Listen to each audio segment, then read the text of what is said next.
Merci de nous suivre sur l'ensemble de nos plateformes pour vous informer sur Prestige. Au sommaire de cette édition,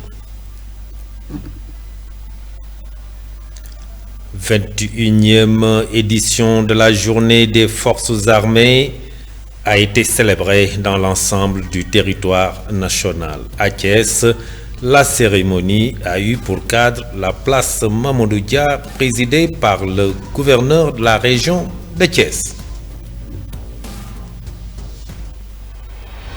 En collaboration avec les organisations syndicales, une importante organisation syndicale a eu lieu. El Hadj Ibrahima Diallo, directeur de la sécurité au ministère du Travail, revient sur l'importance de cette activité. Et puis, le journaliste Samba Mangane vient de publier son deuxième ouvrage. Le livre, préfacé par le Premier ministre Ousmane Sonko, revient sur le parcours et la biographie des membres du gouvernement. La page de l'actualité nationale avant celle de l'actualité internationale et la page des sports viendra boucler ce journal. Dans un court instant, le développement.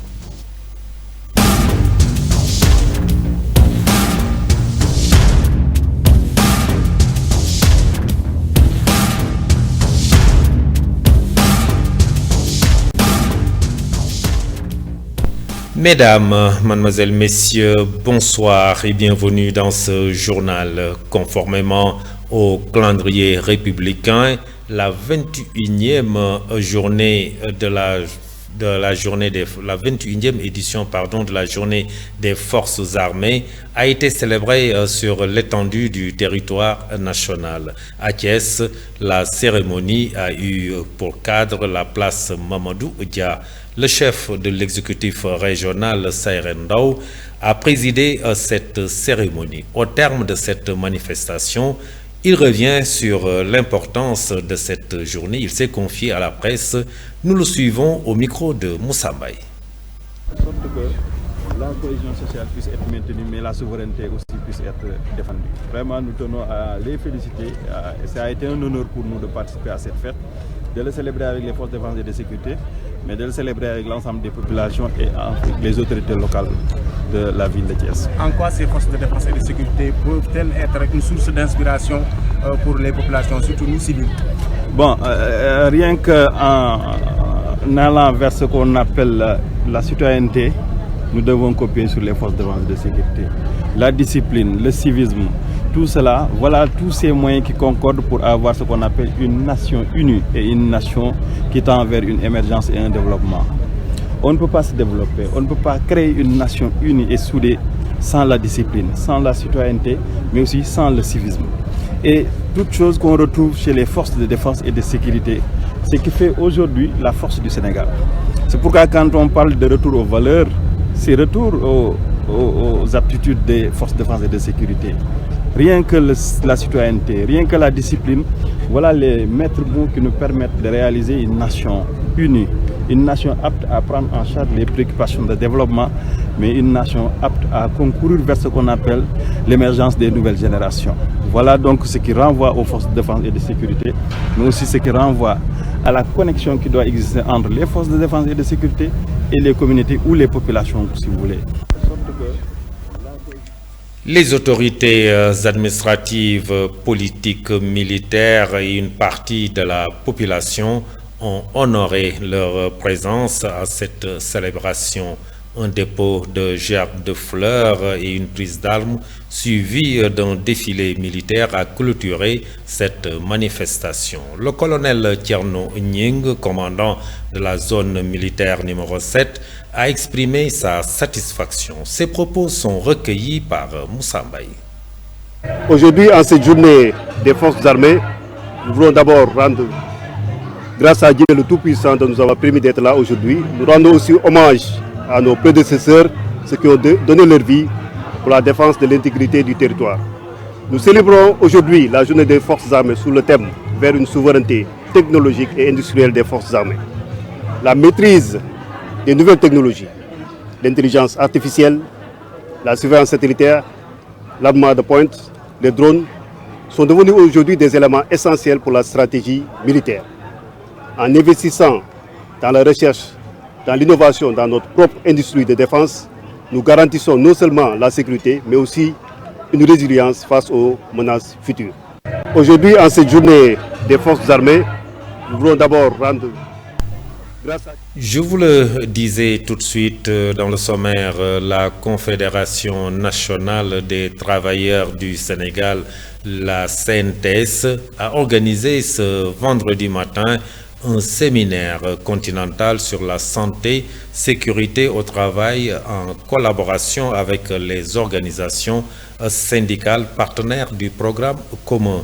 Cette importante manifestation vise à permettre aux organisations syndicales partenaires du mieux comprendre les conventions 155 et 187 afin de promouvoir un milieu de travail sain et sûr. El Hadj Ibrahima Diallo est le directeur de la sécurité au ministère du Travail. Il donne ici plus de détails. Nous le suivons. La sécurité santé au travail est au cœur des préoccupations du monde du travail, puisque nous le savons tous, pour qu'on puisse parler de travail décent, il y a un composant important.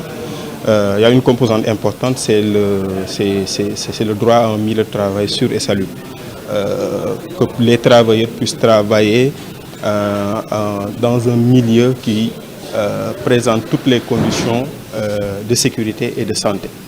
Et donc cet atelier entre dans ce cadre-là, puisqu'il s'agit de renforcer les capacités des organisations syndicales, des membres des organisations syndicales, sur les conventions pertinentes en matière de sécurité et santé au travail. Il s'agit de la convention numéro 155 sur la sécurité et santé au travail des travailleurs et la convention numéro 187 sur le cadre promotionnel de la sécurité et santé au travail.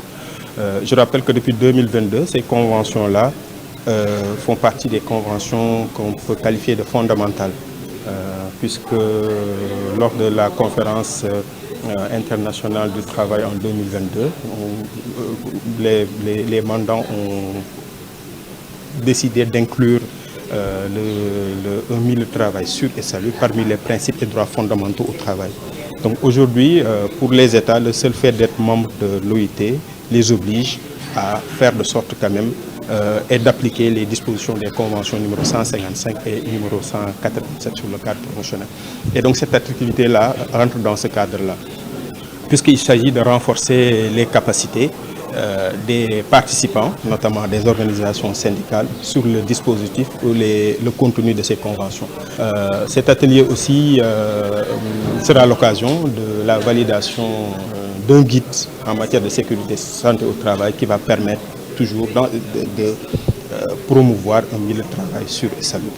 Et donc ces actions-là entrent en droite ligne des actions qui ont été déjà entreprises et qui sont en cours au niveau du ministère du Travail, puisque la sécurité et santé au travail est au cœur de... Le journaliste Samba Mangane vient de publier son deuxième ouvrage intitulé Sénégal, rupture au sommet, les membres du premier gouvernement Diomaye Sonko.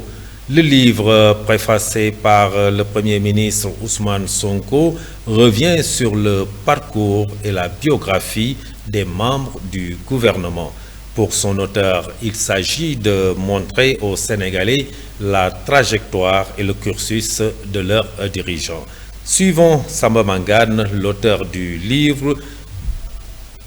Le choix du titre Rupture s'explique pour plusieurs raisons. Rupture d'abord dans l'âge des membres du gouvernement par rapport aux autres qui sont présentés dans le premier ouvrage. C'est relativement des ministres présidents et premiers ministres qui sont très jeunes par rapport à ceux qui étaient là depuis l'indépendance. Rupture aussi par rapport au slogan. On a vu travailler, toujours travailler, encore travailler, d'autres slogans, mais cette fois-ci, c'est Djoub, Djoubal, Djoubanti. Je crois que c'est important quand même. Rupture aussi par rapport au profil Vous savez, dans les autres gouvernements, il y avait des administrateurs civils, il y avait même des médecins, des avocats, mais dans ce gouvernement, il y a pratiquement beaucoup d'universitaires, il y a des inspecteurs d'impôts et domaines, il y a beaucoup de diplômés aussi de l'université de Dakar et de l'université de Gaston Berger de Saint-Louis. Il y en a aussi qui sont diplômés dans des pays anglo-saxons, surtout l'extérieur, d'Italie, d'Angleterre, de Suisse, d'Autriche, d'Allemagne, de France. Voilà donc pourquoi j'ai dit rupture au sommet. Le livre a été préfacé par le premier Ousmane Sonko. Et si je ne suis pas tellement sûr, mais je crois que si je ne suis pas le premier aussi, je fais partie des premiers à qui il a préfacé un ouvrage. Et je l'en remercie. Malgré son calendrier, son programme très chargé, il l'a accepté. Je ne connais pas le premier ministre Ousmane Sonko, je ne l'ai jamais vu. Je ne connais pas. Moi, je suis journaliste, j'ai fait mon travail. J'ai écrit une correspondance, j'ai déposé. Et on m'appelle pour me dire que le Premier ministre a validé. Et je crois que c'est tout à fait normal en tant que chef de gouvernement, parce qu'il y en a qui ont écrit ce genre d'ouvrage, mais tous les ouvrages précédents ont été préfacés soit par les présidents ou les premiers ministres qui étaient là à l'époque. Donc je dis que c'est tout à fait normal, parce que le premier ouvrage que j'ai écrit, c'est le Premier ministre Amadou Ba qui était là, qui a fait la préface.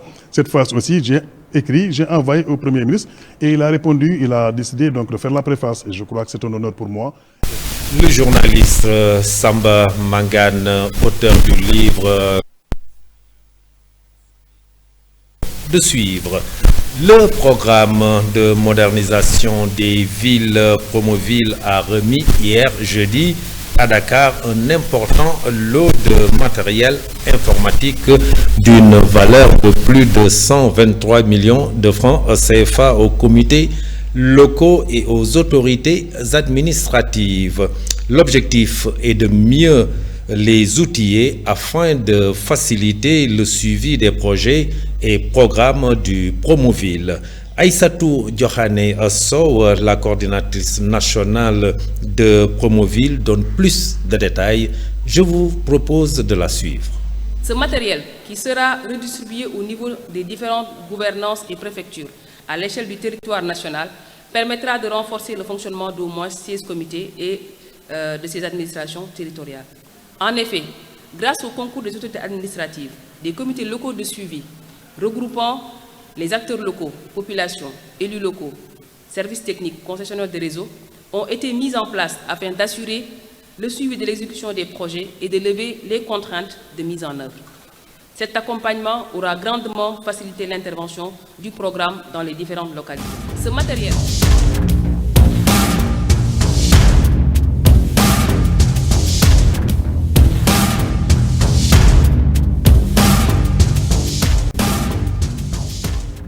Et migration irrégulière, la gendarmerie déjoue une nouvelle embarcation à Niafra. Et en politique, Amoralan Amadou Ba, confiant à la victoire de l'intercoalition de l'opposition au soir du 17 novembre. Mambiram Sissegaï. L'actualité nationale ce vendredi 8 novembre est célébrée la journée dédiée aux forces armées. La cérémonie présidée par le président de la République, Bassirou Diomaye Faye, a été l'occasion pour lui de s'incliner devant la mémoire des djambars tombés sur les champs de bataille. Aux militaires blessés, le chef de l'État leur a souhaité un bon rétablissement avant de rendre un vibrant hommage aux anciens combattants. Parlons autre chose. La tête de liste de la coalition Jàmm ak Njariñ, Amadou Ba, a démarré sa caravane au Morolan, s'adressant aux populations venues nombreux l'accueillir. Amadou Ba a magnifié la décision des responsables politiques de la localité d'aller aux élections en intercoalition composant des grandes coalitions de l'opposition dont Jàmm ak Njariñ, Takku Wallu ak Sàmm Sa Kàddu. Il a également fustigé le système de gestion du régime en place et les appels à travailler. Parler n'a jamais rempli le ventre. Parler n'a jamais résolu un problème ni donné de l'emploi. Ils ont fait 7 mois et rien n'a changé. Au contraire, les conditions de vie sont devenues plus dures, à critiquer Amadou Ba. Après ce que je viens de voir, dit-il, je suis sûr qu'ici à Morolan, c'est déjà gagné, mais faites attention, ils sont capables de tout, a avertis. Terminons avec les éléments de la gendarmerie qui ont déjoué le départ d'une nouvelle embarcation avec à son bord plus d'une centaine de jeunes dans le village de Ndiafran, situé dans la commune de Kafountine. En prenant la fuite, les candidats ont laissé derrière eux leur provision de plus de 2500 litres de carburant. Des personnes soupçonnées d'avoir participé à ce voyage irrégulier des migrants interpellés ont nié les faits qui leur sont reprochés, a ajouté la même source. C'était tout pour cette actualité.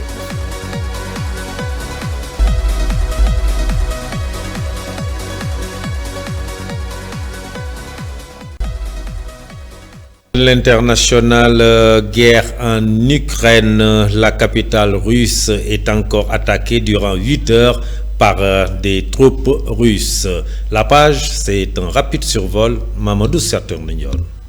La Russie a ciblé Kiev avec des dizaines de drones dans la nuit de mercredi à jeudi lors d'une attaque qui a duré 8 heures, ont rapporté les autorités ukrainiennes, poursuivant son assaut incessant sur le pays près de 1000 jours après son évasion à grande échelle. Les autorités de Kiev ont déclaré que l'armée russe avait lancé une combinaison de drones en formation unique et en SM dans l'espace aérien ukrainien à partir de différentes directions et diverses altitudes. Bien que les défenses aériennes ukrainiennes aient neutralisé 3 douzaines de drones, les débris tombés ont endommagé un hôpital ainsi que des immeubles d'habitation et de bureaux dans la capitale. Un incendie se serait déclaré au 33e étage d'un immeuble d'habitation. Quittons l'Europe de l'Est pour les Caraïbes où l'ouragan Raphaël a balayé Cuba du Sud au nord pendant 2 heures et demie, laissant les habitants de l'île sans électricité. Les vents violents provoqués par l'ouragan ont entraîné la déconnexion du système électrique national, a déclaré sur X la compagnie nationale d'électricité de Cuba. Des rafales ont atteint 110 km/h à la Havane, près de 140 km/h sur la côte sud-ouest de l'île et jusqu'à 185 km/h dans les zones les plus touchées selon les autorités. L'ouragan se dirige désormais vers la Floride avec une intensité réduite.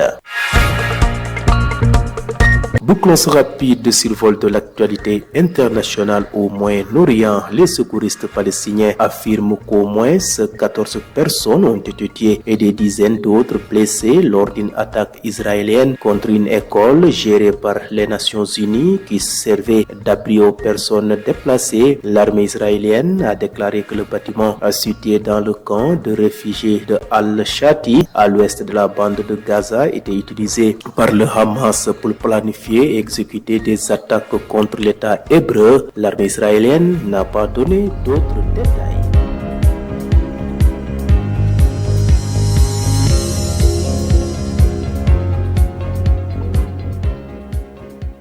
Actualité sportive, Europa League, Tottenham s'incline contre Galatasaray. Round-up, Ibrahim Assar.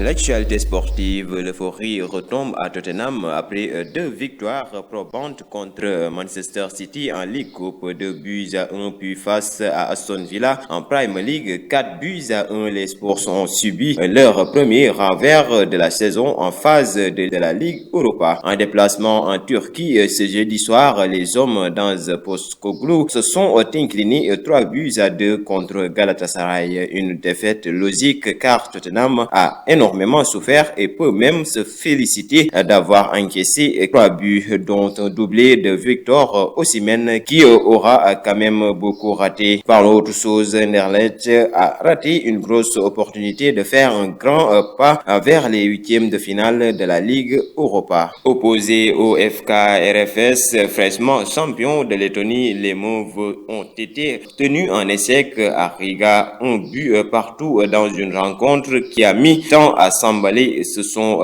les Anderlechtois qui ont ouvert le score grâce à une merveille de but signé Stroikens. Le RFS a tout donné pour revenir au score dans les dernières minutes et a été récompensé à la 96e minute par le but contre son camp derrière latéral gauche sénégalais Moussa Ndiaye qui a effectué un excellent match dans son couloir. Et pour terminer, face à des Diallo Rossi blessé après une défaite à Vérone en championnat, la mission n'était cependant pas simple, mais les partenaires d'Ousseynou Niang, l'allié sénégalais encore titulaire, piston au gauche, arrivé à se créer des occasions et à équilibrer les débats malgré une possession de balle à l'avantage des Italiens. Et si Mancini allait ouvrir le score sur une reprise de la tête d'Anthony Maurice estimé fautive, les unionistes ne baissaient pas les bras et Kevin McAllister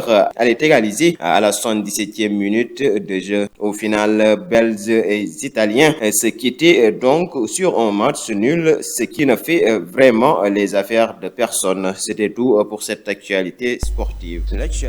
Ibrahima Sarr, merci pour cette page sportive qui boucle cette édition. À vous aussi, merci d'avoir suivi ce journal. Passez une excellente fin de soirée. Très bon week-end. Au revoir.